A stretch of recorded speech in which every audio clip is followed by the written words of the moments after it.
ni wokoda yawa. Huyu ni nani? Wati ni nani midate mani metera? Ni nani? Kuridhi mimi. Wewe ni nani? Mama Jackie. Mama Jackie ndo nani? Yusi. Bwana kufa kwangu. Yusi bwana kufa kwangu.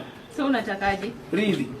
Ridhi gani? Ridhi huyu. Ya, okiwoi imbe yawa. Okinyise datera. Niambie wewe ni nani? Kejo alego, kejo ugenya. Ma kore sama nyako kuru puonju wacho dholuo maler. Ekubiro yudo tichera mogi TV. Mbula gi gonyo. Mbula, gonyo, magurit goro. Magurit go uru molembe TV. Ramogi, ramogoro dholuo maler. Magurit go uru molembe TV. Ni gonyo, mbula. Wachage nyuol mar Yesu. Wang'e na nyuol Yesu ka. Ka koro kare ne wacho niya, iluonga ni Joseph koro dwa tero Joseph gi Mary. Joseph koro dwa tero Mary dalare. Onge sendi. Owacho ni mbona we wati gi punda. Dong punda ne omako. Dongo oting'o Mary gi punda. To Elijah to Kenya Nyasaye beche goto. Dongo homa gi gach mach. Dongo oro gari waneno. Oro gach mach. To Nyasaye ko dichije Enoka to. Enoka dongo oro ne yamo. Yamo oro ka. Yame mokaw Enoka modhi. Ai to Jona koro oro ne rech. Moro Jona ka. Monindo. Motere ne neve. Kendo rech ma yo monyaka gi lojinge. Mani ngene ka sani to chalo mona meli. Mano meli. Mano oro ne private meli. Koro ka Nyasaye emonge maber ni ati kopono dwari. To nyaka mi means mar transport. Koko oro fare to kelo ni means mar transport. Kata Yesu osengonwa niya jothurwa. Adhi gedonu to rite uru kani maduogo omo. Ipani Nyasaye nofo. Obiro omo wage feche ke. En modhi ipani koro ng'at machal kaka Jimmy Wanjigi cha onge gi fe maditere polo. To Yesu biro omo ge feche. To Yesu ema pod duogo omo kata wan dongene kaka pesa romo. To pare ni pesa wago kwatigo. Ode machul mafea. Pod matero e polo. Pod jolo mafea. Matero e polo. Un ang'omi okuor fea. Pimnwa ne gima ka Nyasaye mong'e ni or fea. Nyasaye mong'e ni ore uba nyako no ore uba. Binge ni Nyasaye ne oroga mana gigo ne timore nikech ndalogo ne pod uba onge. Uba ne onge ndalo cha. Be pesa ne pod onge. Pesa be ne onge. Made bet sani emidwaro Elijah. Tiwinjo mane kengeng confirm. You've received 20,000 from God. From Jehovah. Heaven olorori kanyo 20,000.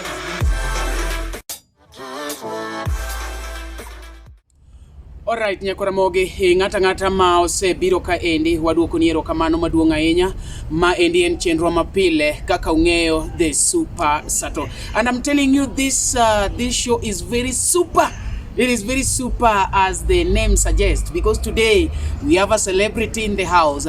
This is a lady, one of the most talented ladies that we have in this Kenya. You've been seeing her all over the social media, TikTok, Facebook, and everywhere. She is called Atoti Nyacolleta.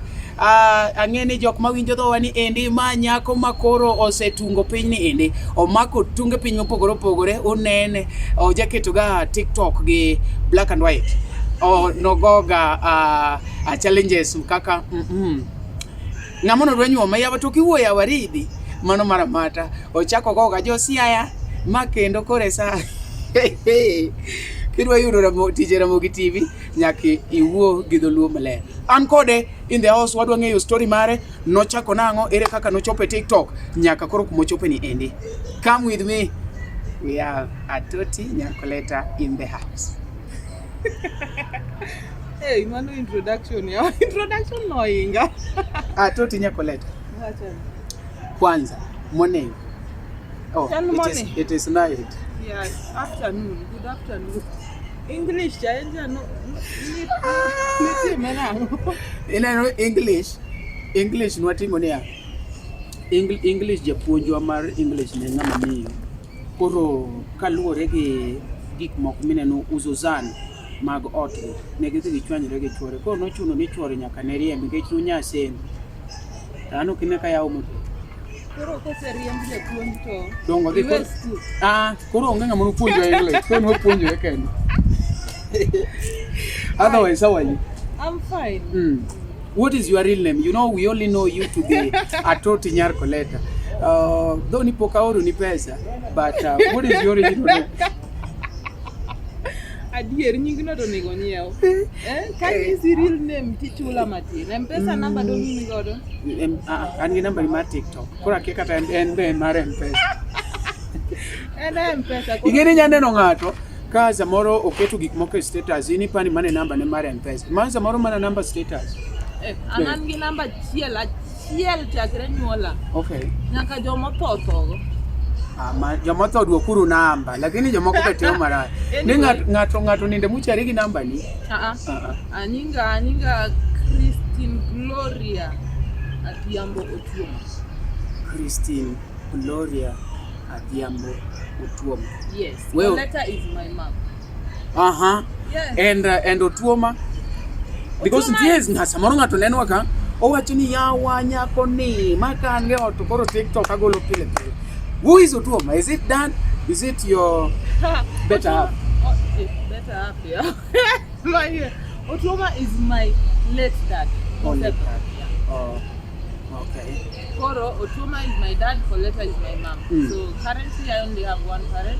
That's your mom. Pastor Mary Colette. Jayalo maduong serious. Angeni buok. Iwacho ni janeko kare pastor nyanyuolo janeko. Pastor nyuolo janeko kendo rito janeko nyaka sani. Inyar pastor.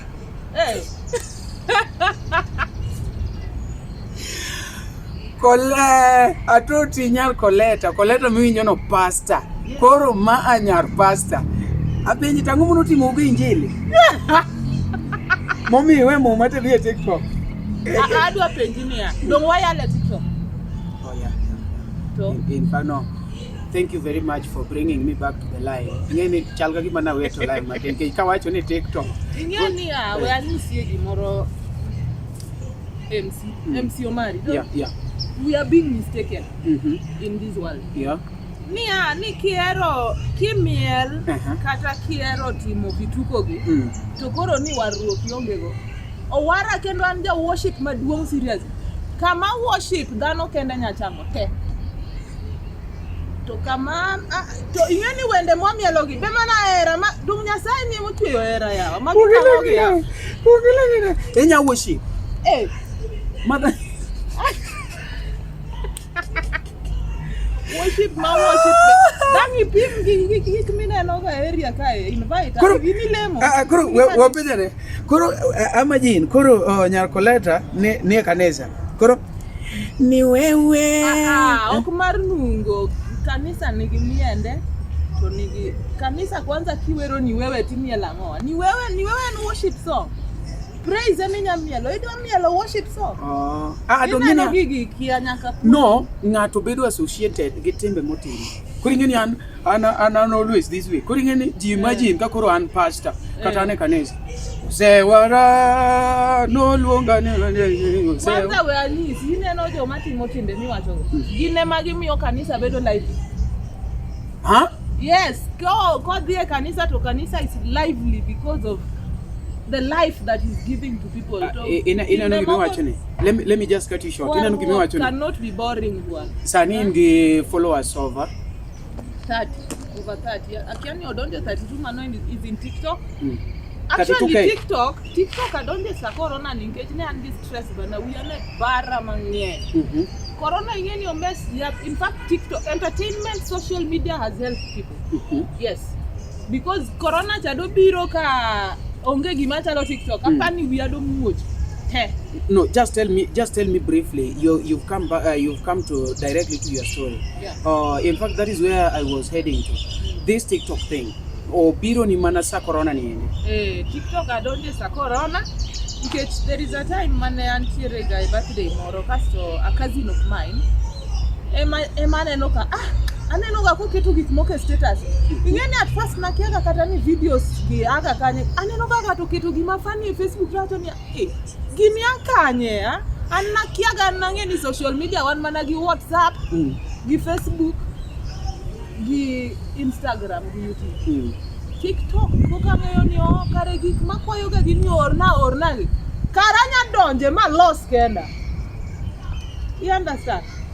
Mito siemo na nakiaga kataka kitino video. Iwacho ni okao ogwango puke piye kosiwacho something of that. Anakia isemi na ino kama japuon ja school odoko kalo japuon. Nadonje TikTok kamchezo to have fun. And actually mokni neti ne ingi passion mori wacho ni bas koro this time now adwa donjo TikTok adwa timo naonge gi passion gi TikTok adonje mana to have fun. Ineno anan ga solo ilongo ni man solo ko ngama niga tende rogana ilongo ne introvert. They can introvert and extrovert, but yani me personally okangeny ga gi ji around me. Oh, you are not so socialite. I more of entertain myself. It is so easy for me to live in a house alone because I can entertain myself without the TV, without anything. I can easily entertain myself. So TikTok for me then to have fun. Actually don't achako timo TikTok andala lockdown. Kionge Nairobi. In fact, my first video ili hit sana. I had a red flowered dress. Moroma iwero ni etini en gospel song. To katime to awinjo ka aneno ka simba yuak magigo na simbe nyaka instructors mag college. Ni Gloria, you are trending sijui where penjo ngini a trend ango ni TikTok. Kare gini benyalo dhiga mana ngwech kamano. Koro mane mono motivate. Koro awacho ni okay. Anto aero ga kama ji omore. Actually ka fwenyo ni ji okomor kae kane wabet ka to okumor. Talenya mos mabe. Aero more. So in short we can call you to be entertainer. Yeah, so because entertainer en ngama kopono neno ka ji mor to mano morni. Bas, I think that is what it should be. Call me that. Not blogger. Blogger we nani. Blogger ntiere konde ma luoro bwana. Ngato no dwa yanya Twitter bwana mochuno madonje Twitter nyoro. Anna wene Twitter wene Raila gini wene joma dongo gi jo pesa. Ayana wene gi Twitter to kare. Chalni kitwara Twitter to ngero. Kone idonje Twitter. Nyoro. Atoti Nyacolleta right inside the Twitter. So direct follow. If don't text us. Tweet Atoti Nyacolleta. Tweet. Go there and tweet. Oyanya bwana ngatu akiani nyinge ngawacha uwi. Odi ntiere there is a guy called Maganga. I don't know ni Maganga or someone. He has a lot of followers on Twitter. Koro video man and also my own content, not for someone. Not for someone. The backup. The one I was talking about Luos and the way the Luos are just proud. Not that Luos are proud, they are born proud. Koro karodi oketi kutoka so matroto ni kizungu to ng'eny ndie do nyakono to lakini which mosuko machalo kia ugonglo no. Kasto shemeji na umejona gi nyaminwa onyisa ni to eri trend Twitter. To ka dhi ng'iyo gimoro ma positive to kare Twitter be nigi haters mose chako fresh. Haters gini everywhere. Abenye haters ni nyake Twitter. Anangeni haters gin jok moko manya yudo bamba masiling abich to oyanyi go e Facebook. Kare ngato dhi Twitter yawa kuma jini serious. Twitter tera pesa ni mang'eny ni chalo mana ja pesa ni biro kelo negativity. Anyise mana to be kare mana ng'amung'eya. Anyise ni boss yawa. To goro yewiani otimo niango ine mane suke ine ja suko. But you know the other day I was hosting the Osongos comedy. You remember those people? Yeah. The Osongo, the Mike Wako, the Ochonjo. So they told me one thing, that there are some people that are your fans but they are fans in denial. Do you know the best fans in the world are those haters and those fans in denial? I am directly telling you that Akote's top fans making haters. In fact, Ngamadi support Timo Geek in Gimani later in life. People you can not do a in the beginning. No one haters Mokoma Akia, they have a problem with their life or something. Yeah. But actually what I can tell them, let me just say one thing about these people. O ka in hater ngiyudo ka ngato kaw kata gimoro ne umari yolo we mbui gi lawa chiel igon iyolo wa gi koko gi lawa chiel ko ngina wacho ne Kalawa achiel ma oligo gi koko. Ang'amo ni go ne Nyasaye erokamano ke chan ka da yud lewni mang'eny ma in go. To kare iti dhi barore. Lawa achiel ma se oligo gi koko. Kare mano kan go abire kata gi ng'eny go bo okodwa. Achiel no bodwa. Achiel no nigo go ne Nyasaye erokamano because if God can bless me to have the variety of clothes mochalo ma en go moko tigo go. To kare chal ka gima koro wiye dhi bare nikech achiel kende ema go ne go koko. Koro kare ka koro an gi mang'eny manya loko sate. Mano wiye dhi bare. Achiel okendo comments aina go koro. Anakia anapani they are so childish because in Carmon you'd content omari me in your sati waro. Let me ask you, ma is a challenge why you do this field as artist, because people expect you to live as per your name. You get that? Like Sani trend TikTok. People do not expect you to sit here with Omari. You can get that somebody is asking you, when you bedo Omari kanya no kunya kata dhi hotel moro blah blah or something that kind. Koro in kaka Atoti Nyacolleta, how do you go about this? People expect you to live here while you are living here, or maybe you are just down there. Let me tell you about social media. People are mistaken. Actually, I'm so sure ni dinenoga videos ngato given moro to sinisani ichalo ja pesa to sano kata an gi gowi mar jo Safaricom mapoka chulo. So mshwari kende ngiyama jo Safaricom riti. Safaricom benaro kaka video ni go trend. Mane Safaricom nyalo neno video to ginyalo oro simbi. Nikech giwe manani to nyako nyota more chulo wa pesa to timo go TikTok.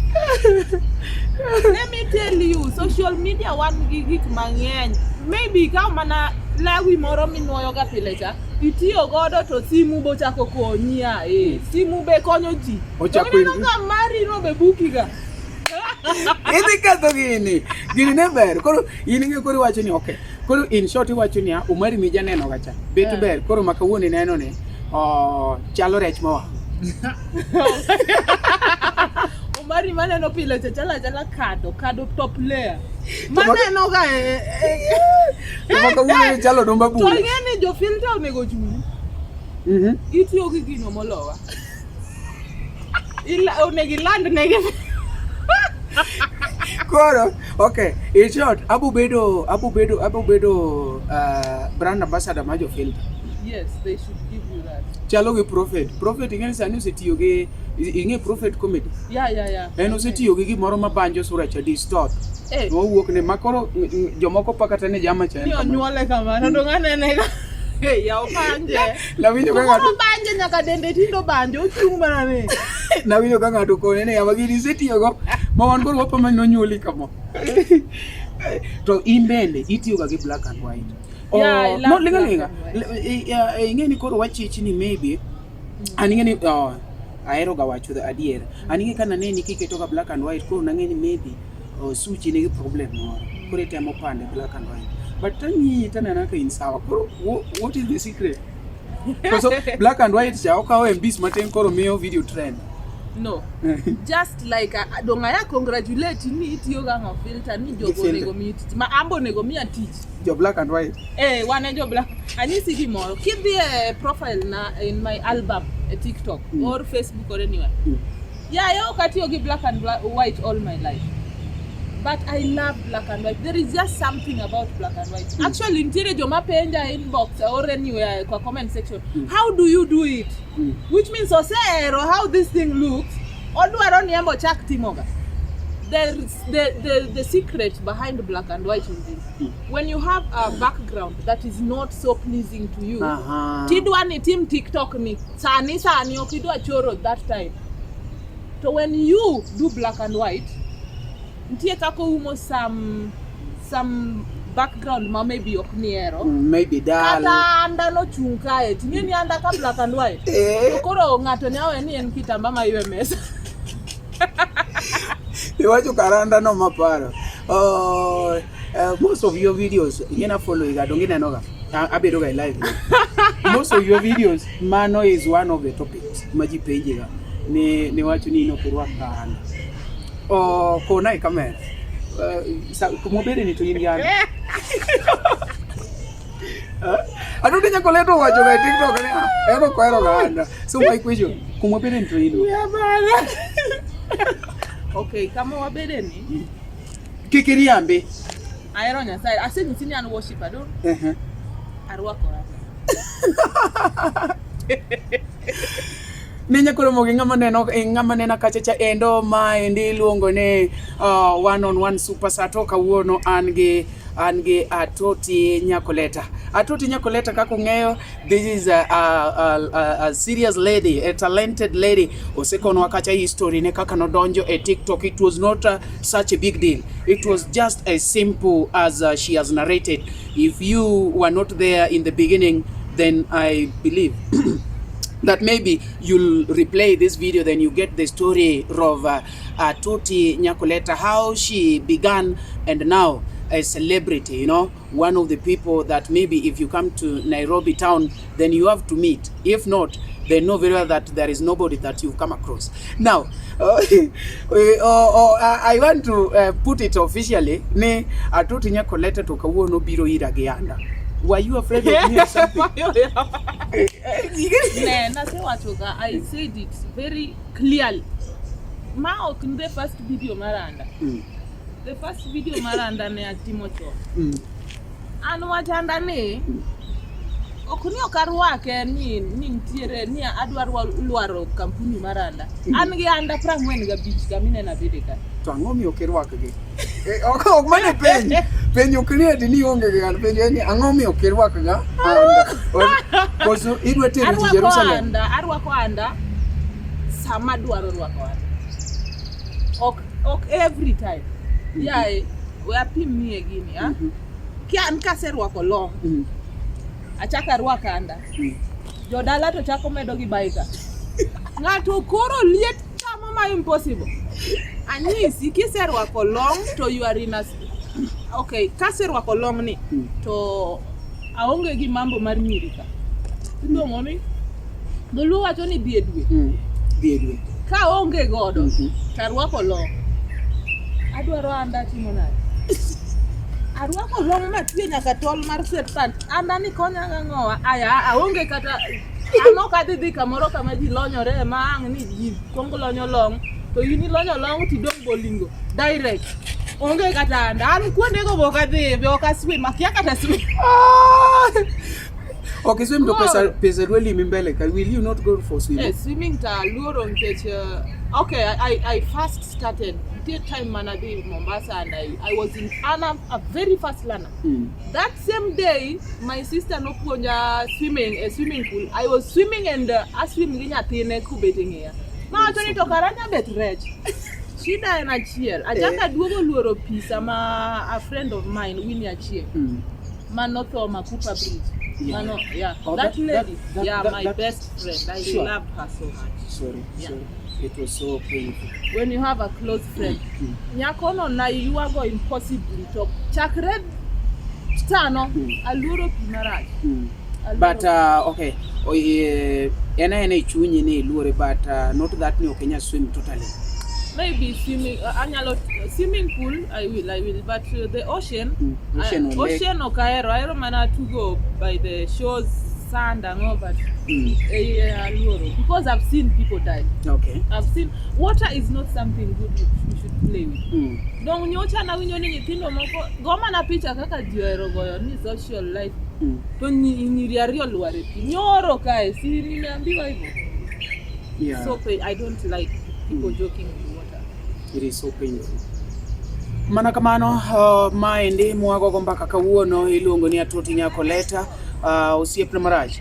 Osegolo challenges to in fact let me take this opportunity to thank you Atoti Nyacolleta. Asante sana. Nado wacho ni asanteni. Kari in ngata chie. So pesa mi wacho ni dhi chula ko. Pesa tadi chuli. En mani ati waningeni kaka wan jo bloggers or comedians. Pesa biro nwaga $. Don't wa wila ka. Linga koni. Koro ko bire $, to nikech an mara na set schedule. Koro bire $, to kaw 17 days mondo change euros. Kech euros ngini an budget da Nairobi katemuga euros. Euro. Koro mondo mi jogo change na kao 19 days. Oh. Koro euro cha ema koro ka gidhi keto na go the National Bank. Koro to National Bank ngini gi kao ndaladi mondo gino bed approved. 1 month. Koro ineno ka pesa na deko ga. Pesa na deko. Pesa ni deko forever. Ngimani pesa ni hapa ni deko ga. Magi jo maonge pesa mawuoyo kama. Sami ngeni pesa isefuti. No. Koro Nyacolleta dwa na duoki back. Ne ichako gi social life kasto wachikore kaka ne TikTok ne biro. But where is the home? Dala. Adwa wuogi jo dala usani. Ushago shags. Shags. Dala wa anyar Koyugi. Koyugi is in Homa Bay, sindio? Homa Bay County. Yeah, mano Yugi. Anyar Koyugi. Karachuonyo. Dala gi Faden Kodera. Jo Karachuonyo. Mano kende information mang'eny. Jo Karachuonyo iwinjo maber Manyaru. Koro Manyaru matimore kama Nairobi. Kawuono an kore kachiel. Unge qualities mar nyakoni. Kokorwako pet. But no problem, kawuono rwako. But I hope ni osekonu maber ni ati that one apano ose explain. Koro ngimani kaka in sani. In gi ng'ama osekawi koso in single. Konan angi ka apply chon modong wawene fans en gimbe giteme. Osetama. Ki yebe koro ingeni koro wabo bere kama koro inapo timu ni interview pele. Sami setedo interview. Sama pokwa chiemo interview. Kiwuok idwa luok interview. Kaka Bahati timo gi chiege. Mane like Diana. Bahati gi Diana. Kata gisenindo. Pok ginendo gidwa lemo gipongi keto kamera. Iwinjo kiluongo nyathi di kuja ipiele imenyo no mera. Waloso pesa gi viewers. Koro ne ngi kuma hopes nitiere ana sekoni. Though ni sani taonge pesa kaka ne wacho cha. But kan dang wachak dhi kodi interview kata wadong kata afune ked samodo loso nyathi koro wakono jopiny wan kaendi wan gi Nyacolleta wadwa loso our first born. Or we encourage you fans to continue supporting us and keep on pushing us. We are bringing our firstborn men. Mane kaka jo Bahati go. Kaka gitimo? Yeah, okineno kata mula mua. Mula mua. Miel gi ka nyathi ka chiege nigi nyaka kosenyuol.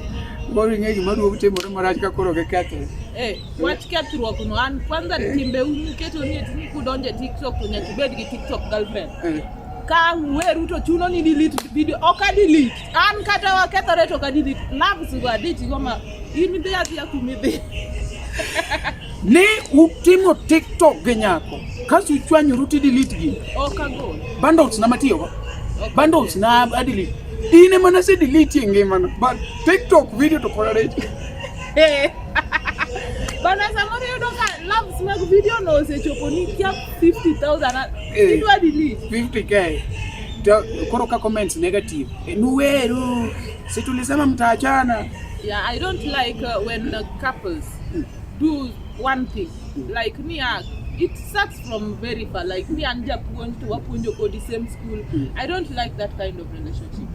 And I don't know here you be at a distance matini itio kumoro not same angomi dwa timo samangani udhi mabor. It is you get bored. You better used to this person. Emomi watch on even dating. Do not date someone for long. Keep date someone for long so you will not marry that person. Research say what? Research no wo kodi. Kusimbe yule. Research no kiwin kan isn't research to mabor. Research ni mabor koro ni penja ne ani be and I am someone. No, bugele ngine no gibiwacho ne. Ma research mag bachelors. Ngami kozi wo research en research apar we muna koni da ko mineno ke angla mano kodage kineno nyako menu siko ni pesa mano werigo ngano onge gi dhako to ka en go onge gi responsibility e ot dhako dak gi much Nyasaye much dichuo onge ot koro imbe kaka winje kese wacho ni ati don't date someone for long akubenyu amoru osekoro ngani ngane okay en go to ka en go to ngano seingo wiye nitie kaka imenyo well yeah and I don't do relationships Chai. Huh? Not in a bad way. And mana decision kila ngatu dong ngi decisions ke. You don't do relationships. Ema podi chama. One manyo relationship ma umari tinda dero. Umare udero manyo era. Okaero, okay. The few people who know me, of course my inbox is full. Men will have to talk to. Huh? That one is obvious. I'm called ne lengene. Oh, ipan kami pesa di nya ilo na inbox. Nkech ngene wanto sani wa walk ni ati wamanya dieri. Inbox 9 open. Kata inya kete TV mar Citizen. Mondo jione. I dare you to kaji yosenene. Tin be chula. Anta chiwo. Mani chure makoro nyabedo hai. Done Ise wacho ni in bro koro linga. Sawa. Koro duokne point koro na temo ni I don't do relationships not because it's a bad thing but because akiana tigi word man okado wacho ni I'm scared or what. I really don't like what is happening in the world currently. In jo kanisa tieke ni ani jachieno limo marriages and relationships. What is anytime I switch to watch news kia chuor ngawa onego ngawa obet wiye what you know those kinds of things that happen osemio I don't want to get involved. Kasto kendo another thing akiape kako achwera ntia kaka aparo ni wiye ape ringo matek either onega bed gi ngama wiye ringo mos kata bed kenda ko kama nta adonga nyaka kata 50 tanyom kijana maskini. Anka in wadongo kodi an ka se bet 50 dong in 50 in kise wacho kamano stop abe dong kichopo 50 akaoge kanyo kata birthday uko celebrate higni na te chungo jo subscribers be chung nikech gimono moro chunge ngimana ifani ka higni dinya chungu to ntinga made dong kae kata ini gombo chung be okachunga rewind mondi ko kachunga Neti sani miji chance neti jichungo higa ipuko omari sweat kamera omari rocket 6 years we lakini 6 years to certificate 6 tokadwar 6 and nyathima adwar 18 maybe 18 20 in fact tokadwa 20 wanyore okoka adwa mana ni abed late 20s 30 stop kama antino actually anya nyiso gini stop me kama antino no ingeni kiwacho gini to koro checha ka sani gore kidodo ke 30 isekalo 30 sani inja igadi bingena duong moyi ija igadi duong yitingeni pokita koro kwanya nge warto wara inja igadi I'm born 96 yawa to kinyal kata kelo kata chai mondi sabu ngama duong kama dongeni 96 igadi inge gima chando in born 96 yawa de kurwa ati wachwa keje suchi oknere about that emani kataka koridwa wache kamera mondo people will get scared then it's okay you are allowed no I am not scaring anyone. No, there are some people that have tactics like there are some people that can say by the way I should not talk I will not say but I am 30. I said on the 30. Let me not say the exact because ntejo moko mako bire inbox ni to play around with your words. Kinyi seni I cannot talk to a child like a boy. Tony sini I am not a boy.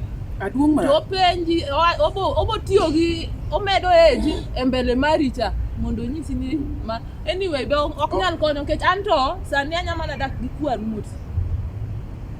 Ngam oknyu kwa rumoti of course but someone who is mature and oingagi age. But ingeni gimudira go any lady mobire mbele camera they are like ano kadwa kijana matin anadonga madung ano kadwa kijana matin anadonga madung and boys they are also kijeni matindo go be ano kadwa nyiri matindo anadwa miyo madung ano kadwa nyiri matindo duong udwaro ne jok matindo koro wadong uru jonyom katindo ti anyisi gi matimoro ineno insani milria mila kaso banki seti sidi nyuomo nyako matino Kasa loso pesa. Jomila kaka wan gibe. Kwase milore to either kanya yudo ngamotino to kayudo ngamotino ngama duong no we kikati gitamaruti ya okay mature and someone who is older inge jogo gimaber kod gien nia wametulia a lot of them otulia. First of all, I miss the father figure in my life. So you need somebody. I wouldn't mind getting someone who brought me at that thing that I missed. You understand? That is one point. Point number 2. So thing 2.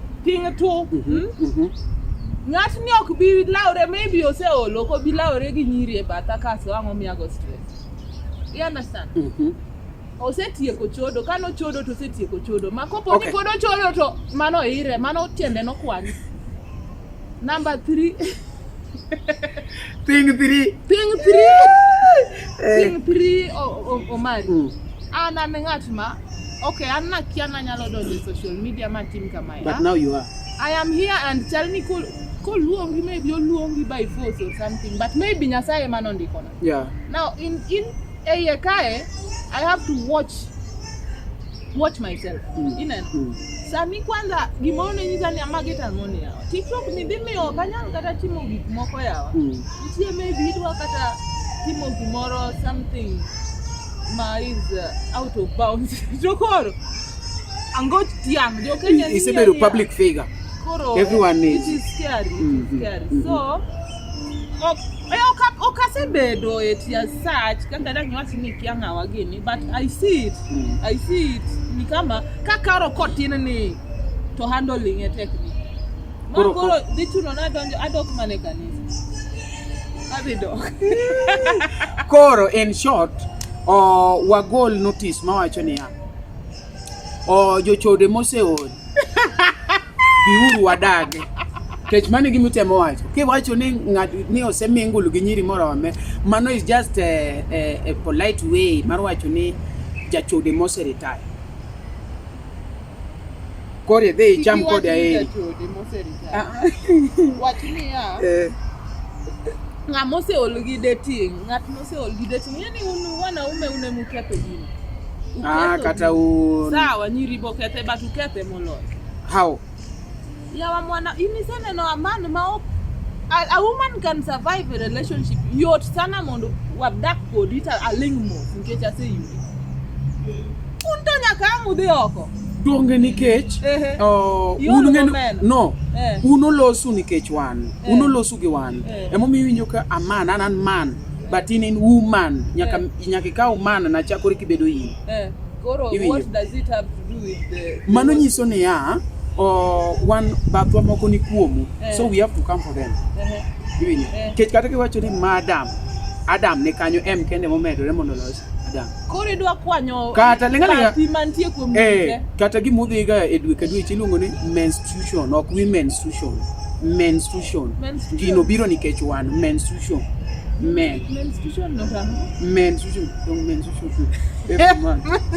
koso giche chilo na wacha ni menses but mondo bed mayo why menses dungi winyo men dak giche ne luongnu ni woman sense koro itemo wacho ni gigo wa yani wonwa patwa moro ni kuomu omi unu nyaling kech already woman in already nyingi no kendi in gi man kuomi to you do killing now anan man but I like something koro ide manye yani winjo ni man woman kise manye kise yude chiegi ticha kimanye ir machielo ok ni chiega for you to mondo mi bed mathematician maber kise timo question 1 ichwoyo ok iwe kamano idhi ane question 2 apart from that kineno wuoyi machidho oko modhi nyiri mano ng'eni ng'ama is well and stable nikech gin un women udhi matek maka ng'ato nya control mane ode o control moro be en go nyocho yudo angla moro be pod odware gari ka mano ng'eni ng'ama is stable emomiyo kopono andi both mind pocket or downstairs upstairs emomiyo neno koponi andi dhi maber mano ng'ama ngimane dwa muoch iseneno popcorn sani dong ni yawa Atoti designs yes kopono dhi maber iyawe Lang'ata tineno kodhi maber. What do you do ka in ng'ama wiye tiyo? Iyawo branch Kibera. Ma Kibera no kadhi maber? Koro iwacho ni idwa yawo branch mar ndoa gigo te. Donge. Ingeni unu ng'eny molowa. No, ok ni kata ni atete ne chuo, and not that me I encourage chode. I have never agreed with unu ng'eny. Ng'ama chodo marach en ng'ama kato meno taminyewe ot to podo dhir nyako moro. Mano ng'ama should be kend machwade kata maling'e pi magado tho. But ng'ama inyalo yie mondo sama in be idhi manyo mago to an bathi ama. Ka nitie gimiremo. Man. Indirema. Ano karemo gimoro nyar ng'ato chandore kumoro to an gi pesa. Onge, udhiga kuno ni udhi manyo style. Onge. Yani style mane kia style mane. Okipenji chiegi mondo tangni style ko. Okipuonji chiegi style ko. Ipuonjo kigolo kure to kitimi. Tidwaro dhi kawo kumoro mondo puonji nyiri go to ng'eye kanyo. Ing'ena di kata chiegi ene pro. Magi tango gi. Chiega style pro. Yawa. Inyayo no ni chiegi ma nyalo timo gigo ma impossible. Chiega bed pro. Ineno. Mondo mi wadagi, ineno dak oting'o gik mang'eny. Ji mang'eny osedak nikech kitano. Jo mang'eny osedak nikech pesa. Koro inyalo yudo ka in gi chiegi gimoro amora oting'o maber. But idwa dak Nairobi kati onge pesa. Ok inyal kono chiegi ni dog dala wuok onga yud pesa chaka duga ori. To nitie miyo moro mosechandi inbox to nigi pesa. Iwinjo? Ma in fact the only thing modwaro is only service. O text maber tiko ni anan gi dhako. Tiko ni sawa. Ka in gi dhako no problem. Bende chuora no setho. Or maybe anta onge gi dichuo, but I just want tiko ni anu answer ni aluru tu tiko ni. No, Mari, don't worry. Wo pimre. Then opimre ole. Nyako ni gimo kwai en gimo no mi nono. Ma ento chulo. Iwinjo? Ma ine business. Olotho kuono mi nono. To in ng'ato koni yawa olotho kuoni ni miya mana for 2 minutes. Adwal go kuon kata kidwalo na deri ambe tindo ka chiemo mang'eny. Neno gima ber gi jo pesa. Ok gi chiemo mang'eny. Koro idwalo mama tin kama pesa idwa. Kinyi chak idwalo matin kama. Koro nondikane ni wane moko wanyal dwalo ne wa baba go. Mana kopo ni wawinjore, it is just a matter of talking. Nikech mume mono miwa that authority. We are the head. Sani ko ka udwalo kuomno. Don't we are the head. Bungeni sani ko udwalo kuomno. Bungeni women ema no chako dwalo kuom wanaume mokwongo. Kore mimi iwinjo kiwacho ni mwenye juu umngoje chini. Koro ndalo uno seri. Koro wani mosani wa mata. Omari kata sani oterwa mana ko inange kaja. Ando kot gi pesa molo ma idoko. Kikterwa. So chani ok be support. Kikterwa. So chani ok be support. All right. Warka gi Atoti Nyacolleta. Keno mama kama mit. Inyalo penjo gimidwa penjo Nyacolleta. Ngeno nego uge nyiero kanyo ng'ama wuoch. Wadwa dhi break matin mondo wayud pi modho matin. We are coming shortly after break. Akeni bing'e kisungu no. Break no ni onwange. Donga adwa tiri please. Koro atange kamera. You just say there we are coming shortly after the break. Cast wagike wadwoge amu mogi kwa take interview. Monda cheki ka in ge koro wachni we are coming shortly. Hi guys. We are coming shortly after break. Yeah, you have to say. We are coming shortly after the break. Omari is going to get us some drinks. Kamera me na nyathino wang, me na nyathino koro kamera. Wadwa wuoyo gi ji kwa the break. Tell them. Nyithindwa beruru. An kawuono an gi Omari Nash kae. MC Omari Nash. Nyathi ma akia kamano ae. Wang'e tek kabisa kisiri. Lakini onge shida. Kawuono wan kode kae. We hope that you people are happy with the whole thing. We are going for the break and we will be back soon.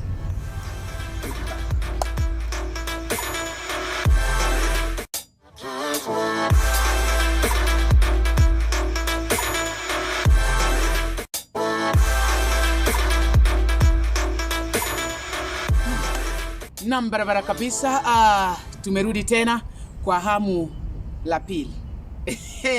Bado tuko hapa na Atoti Nyacolleta. Atoti Nyacolleta ni msanii kwa nyanja ya sanaa, na bado tunaendelea na maswali. Naona pale wengine bado wanatuma ma comments pale, wanauliza maswali. Natumai tutapata fursa ili Atoti ajibu baadhi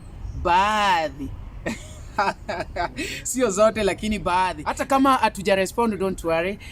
Tutakuja hapo na tumai atajibu labda saa zingine. Atoti Nyacolleta.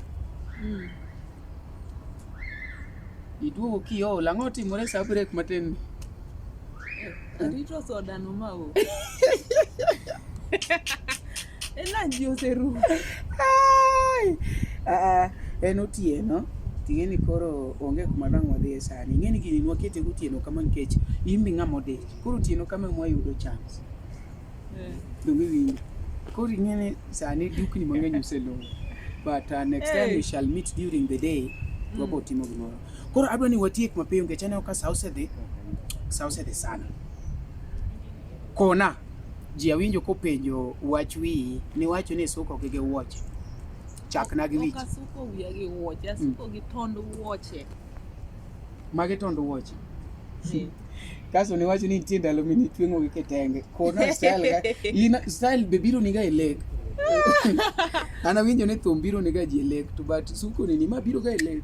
Gik matimo gi ambe samoro gi makodhoga ok gibina leg, gibira e wiya kia. I think it's just more of creativity. Yeah. You always want to be unique. Uniqueness could be the word. Yes. Not really unique like this one. Okoni nadwa bedo unique. Something led me into this. Nafwanyo gania. First of all, I have angiye wich matin. You know when you don't like the strands, I think they are less. Ngeli jomoko nigi wich mang'eny, jomoko nigi matin. Dong kuran gi matin soft. Yeah. Matin dong. But I'm someone maase gomboga dreadlocks. Chakre chona gombo dreadlocks. But ngeni asesomo pia hair. I have done gik masesomo hair. Hair cosmetology adhi masomo matiko. I know something about less hair. Ka in gi wich matin to dreadlocks okuog maber. Ai kai poa. Giwuok mongelore. Yes, that is the word, mongelore. I don't like things mongelore. Whether it is braids, whether it is what, okaero mongelore. Aero mopong. Maumo mami kata kane witin to medo wibedo maduong. So I knew from the start nika keto dreadlocks. To either gidhi bet dreadlocks apaga chielo e wiya. Koro gidhi neno ne. Ne. I told myself yawa. Kaso kendo okan just saloon, yani mabet, okaero bet for long. Koro it just came. There is a time back then after my high school. Yeah. Not cover. Isomo kanye? Anyo asomo sekondari, asomo luak, asomo naniela. Skunde mapecho lela. Mago jok munu chende sikul. Kise winjo ka ng'ato wajaga ni asome skunde. Mano to adier. Koro kineno ng'ato ka oloko sikunde ni an gi asome sikunde ariyo, mano ng'ene ng'ama notorious. Doge. Wacha ni wenyero. It is true. Maybe somehow. Yeah. But on your side, ni some sikunde ariyo because of that. You are notorious. I was a very good girl. I was a good girl, but I think talent ganoja kulunga chon. I am a blessed hand. You see these hands, they are blessed. These hands can literally do everything in this world. Omari, anyalo tuango ni lau. Omari anyalielo odi. Omari anyalo keto tiles manie odi. Omari anya paint odi. Iwinja? Mano, you are multi-talented. Yes. You are multi-talented. Yes, something like that. You can multitask. No, multi-talented is not multitasking. Multitasking is being able to do many things at the same time. Anangena ba confuse gi kumaro. Kore kete kama kogino no kinyari to kwa ngado kamera tiwachi. Kore ipuonji kizo kaka na onge okayudra kendo. Okay. Koro wacho ni koro awacho niya Oh, about the school, yes, something like that, with that sort. Yeah. My Nyacolleta first school, and na uoke nkech kwanza, it all started even in Luak. Nanga doga skede marinyi. You know, I was an art student, not home science student. Arts. Art student. Jagoro. Mitimo piwa art. Na yero art. Okay. So, pareni ya kamati me art ni art room. Nyithi school kelo na skirt ang'ado kenda gi lweta matwang' gi lweta maduok ne mochula pesa so biashara ni nochako to Koro ne odhi ofwenyi. Koro nole kelo issues ta wacho ni isuru were transfer anyway. To cut the long story short, Yes. Ireno gigi magitondo wote to asuko ginge kwanza. Many people have been asking me about it. Ladies, some of you are interested, some people like it, they want to know how it's done. Yeah. It is just so simple. If you can manage to purchase the hizo kamba, ni kamba za viatu, or you can get kamba to a roll and then you cut your own length. Then you chomelea, mnaita chomelea? Wango. Iwango dhoge. Mondo kiko wuore. Yes, kise wango tidhi e saloon, tinyiso jo saloon mong'eyo crocheting, ni crochet na gigi e wiya. But there is a challenge. Ineno Atoti ne. Onge wiye te. Or nyakiliel some parts. I don't know whether cameraman can be able to zoom that. I don't know. That. Oro. Wigini. Aliele nus. Huh? Koro First of all, iwe wieka. Na weyo wiye kanyo. First of all, na yellow because I wanted to have that designer look, an artist look. Though jimang'eny when ikiliedo ni to koro in lesbian gimachalo kamano ineno. But no, some of us want just to have the artistic look. You understand? Yeah. So naliele kamano because of that. Mano thing one. Yeah, Thing two. Aliele kamano nkech. Kigombo suko gigi nyathi Nyasaye. If you do it full head, it is going to be very heavy for you. It is going to be heavy. Koro iketo kama to So, joma olielo wigi, those who have done like half haircut, they are at a better position to do this hairstyle. Okay. Yes. Casto, it is saving a lot. I am a broke woman currently. Not currently. Akiaonge pesa podi. Pesa poko lima. So, it is saving me a lot because Atoti Nyacolleta onge pesa podi. Yeah. Koro wenene ko timo TikTok itiwaje hey chuo mama nyojo pesa isecha kondeka Atoti. Yaonge gi pesa. Koro iwacho ni o save a lot. O save a lot because when I undo this, I just wash. Kaki nyaluoko lawi. I hang. They dry. I wait for my next salon visit. That's all. Actually, when I go to the salon, Macu, that crocheting thing in me, sorry, I don't know. It is usually so painful. I have a very sensitive scalp, so I always don't want people who don't understand my scalp to handle my hair. So actually, what I do, I have that thing in the house, and I have a machine in the house For doing it? for haircut. Alielora. Yes, I can do your haircut. Alielora, I just do my haircut. Very nice. No, yourself. Yes. If I don't, I go somewhere to promote someone, I do my haircut by myself. Then, and I just do. It is simple. I don't need to do a lot of serious things. Then I go to the salon. The woman there just puts the lines alone. Kose keto line go, tabigi line gagoyo. Then these ones I put them myself. Kechan mange kama watch a dia ego. An mange yo. So remember. Koko keto ma to pesa machielo ba chaka save. Kechan mageto. So I can save like nobody's business. Pesa ema onge mi save on it. Pesa mi save on onge. Pesa mi save on January. No problem. So let me ask you, as we conclude, before we conclude, people might like to know, what do you do for a living? I really love a certain clip that somebody was asked the same, and the person was like, I breathe business. I breathe the oxygen. Yeah, I breathe it fully. I breathe it a lot. Yeah. I've seen that. So what do you do for First, before I living? tell you what you want to get from you, what I do for a living, first thing one that I do for a living is I breathe oxygen. And a lot. Thing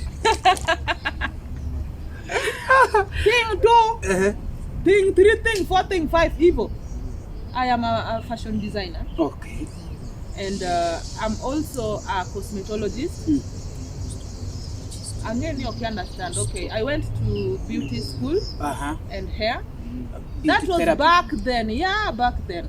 So you do beauty therapy? Yes, I can massage you very well. Beauty therapy donga pani kichakata nanya temo nikechapa maninga to beauty therapy.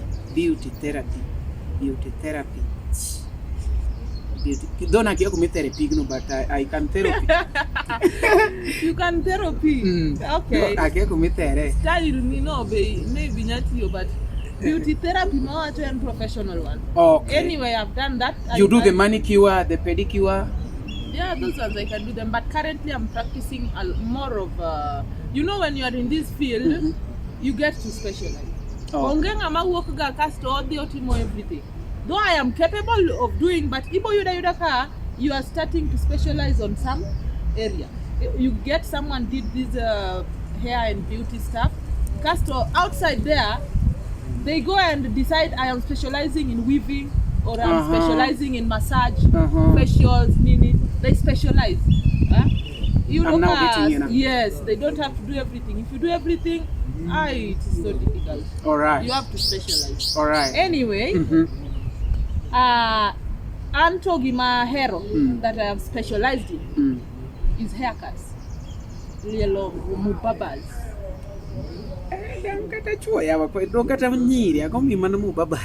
Nyiri mostly cleared, but nyako madwa lielu lela. Don't you know can most of them? So do you have the place that we can visit you? Yes. Because I would like that one day you do me as we go live, because that is part of. I really would be happy about that, so that these people can understand and know that what a lady can do, what a man can do, a lady can do better.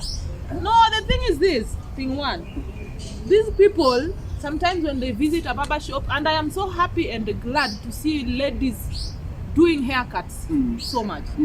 You visit a barber shop, you find that it is a lady. You are a bit shaken. Unaona? Yeah. It's Nyakoni body la mabera dear.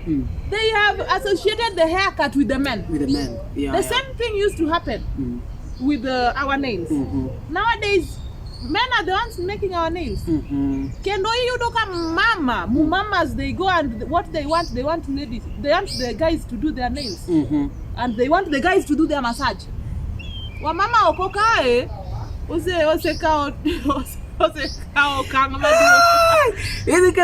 no, we always like when it is opposite sex. Yes. Like when somebody is doing for you and she's a lady, you feel more good, Yes. It's the same with ladies when the man is doing it. It's so wow. Yes. I don't know but a man prefers a lady to do that service and a lady prefers are you there during your during the weekend so that I visit you there, or it's only during the weekdays? Now what happens with me is that when after I did that, I opened I had a barber shop in Embakasi. That was before I went for fashion. So I went to Vera, I did my fashion design. Yeah. And then time Corona inaanza, I was already done with it.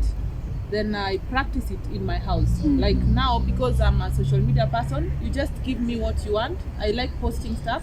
Then I make for you, I deliver. Either I post or something like that. All right. So that is what I've been doing. And then the fact that I've worked a lot, I wouldn't want to be like fully or permanently employed. I like working with appointments. No. So that's why, so that the reason being, I have studied all these things. I don't want this course to suffer because of this. All right. So I love doing my fashion in the house with the orders. And then for the other one, if I have my clients, they just tell me, Gloria, I want you to do my haircut today at this. I go there.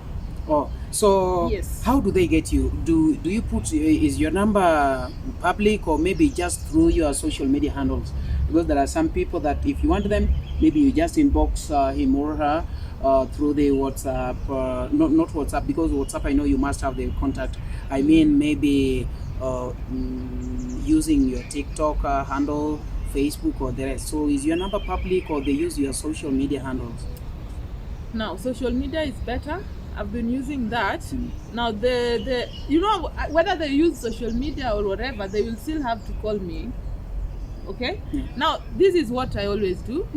On Facebook, you find someone has seen my work, they want me to, or they want to promote me. That is how we always say, oh, be promoter, right? Now, what I know used to happen, which currently is going to be very difficult, is someone comes to Messenger. Hi Atoti, oh I see you make this, I see you do this, I want to promote you, or I will need you to make me these throw cushions, nini, curtains. After we chat, I will know that this is a client, this is apart from a friend, this person wants to promote me, this can be my client and my friend. Yeah. I will obviously give the person my number. Yeah. Because it is so risky to place your number. Though there are some posts that I place my number, but people don't seem to find the number. Yeah. It is, social media is tricky. Some people don't even, hi, give me your number. Yet there is a post that is, the number is in the post. Somebody once said that if you want to hide something in Africa, put it in writing. Yes. We are not very inquisitive They to go don't- through. Maybe yes. somebody will just look at your video or your stuff or something. They say, wow. And then very fast commenting, blah, blah, blah. But the number is there. Yes. So I tell them, I give my number, then we can chat or communicate via now phone calls and WhatsApp. Then I get that done.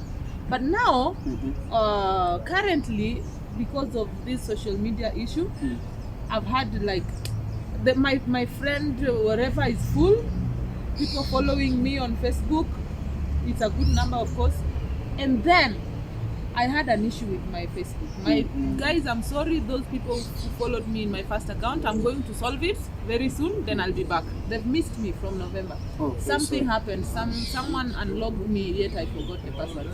So during the trial, something happened. So I will go check on it. But because the followers and my friends missed me so much that they called me when I was home, I had to open a backup account on Facebook. All right. Now I've had numerous, a lot of people friend requests. So I went and I just said, okay, I don't always know how people select friends to accept, but I went and just accepted everyone. My friend, don't ever do that. I accepted those two Indians. Wale wenye wakikuja inbox yako washa kutumia sijui boxer sijui nini. I had to go back and friend and block some.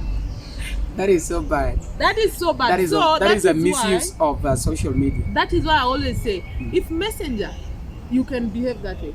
What if I put my number there? It can be very, very, very, very, It is going to be really so disturbing. What you do, should they follow you?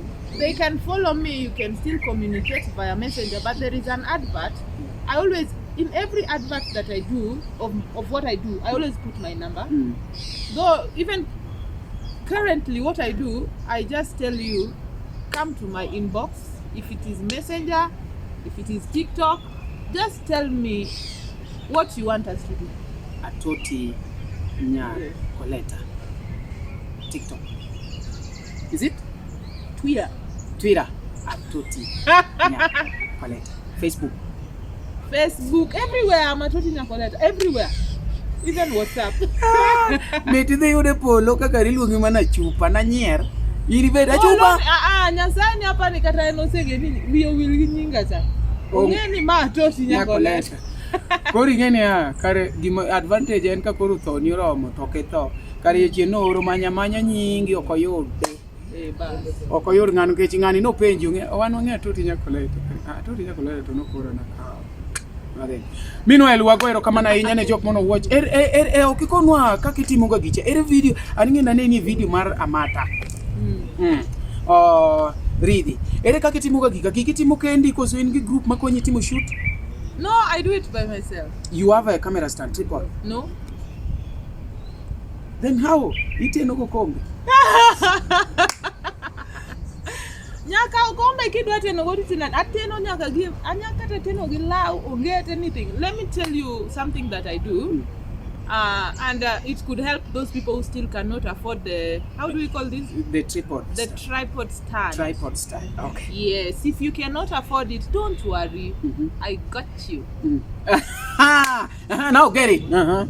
This is what I do. Go to the bookshop, buy something called double-sided tape. Double-sided tape. Koni glue.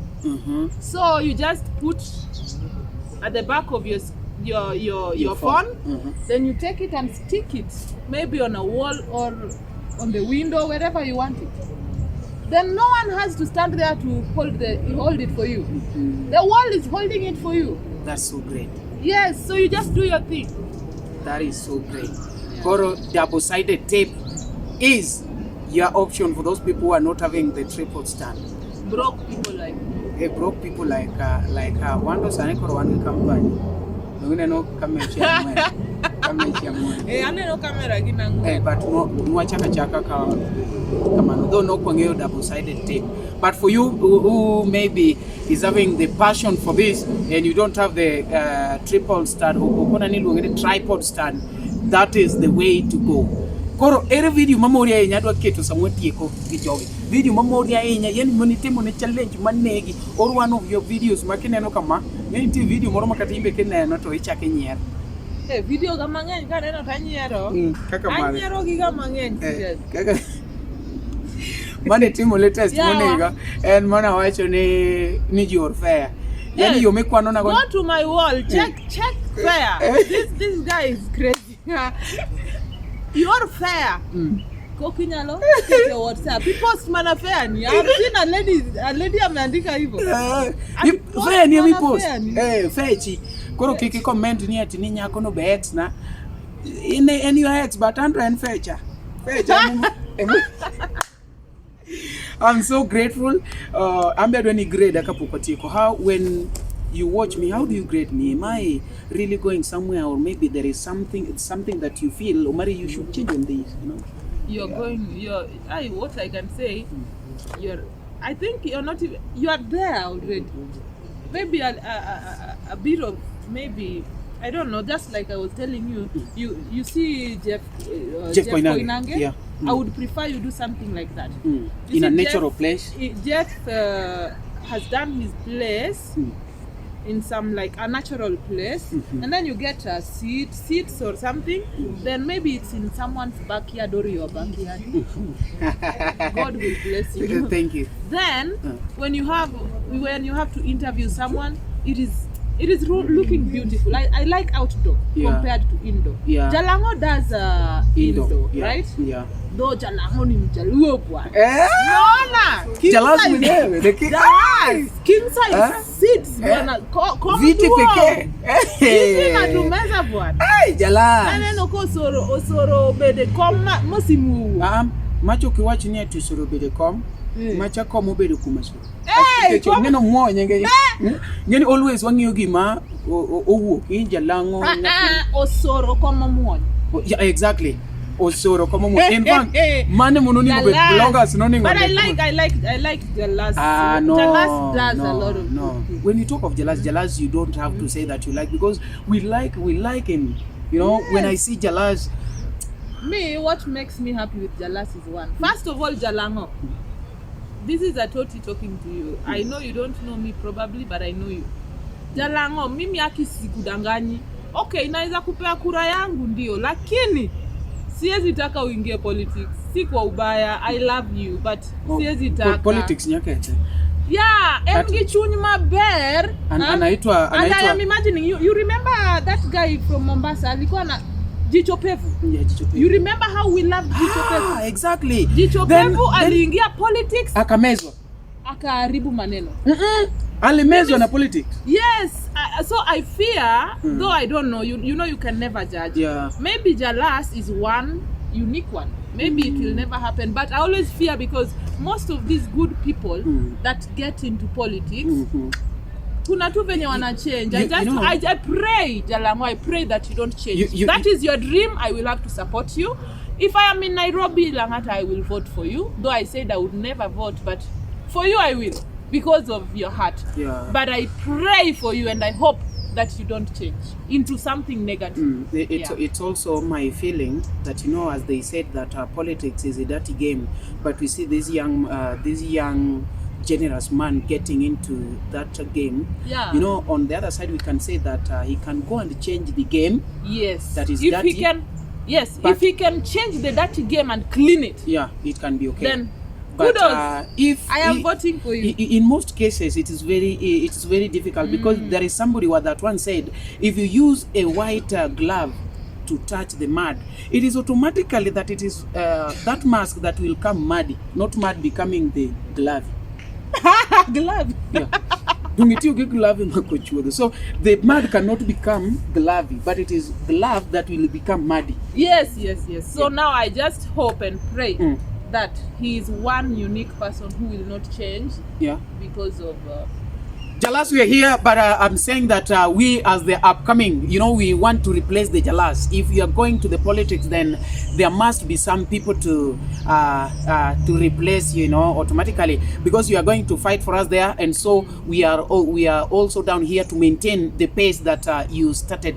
I'm doing this to at least encourage our young artists that maybe have not gotten the bigger platform like the Jalas, Bongana Jalas, but these are fine days. We hope that this platform will be such big.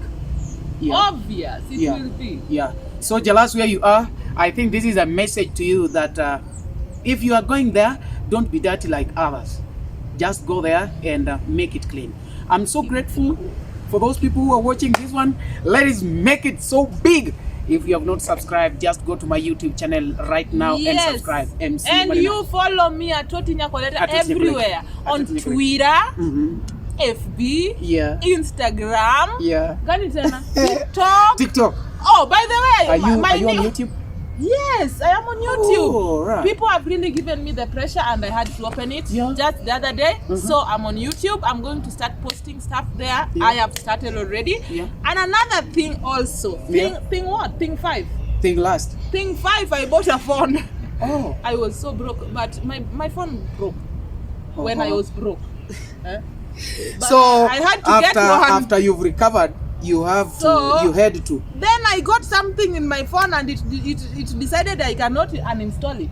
It is called Viskit. So you're there. So I'm there. All right. Another platform again, Viskit.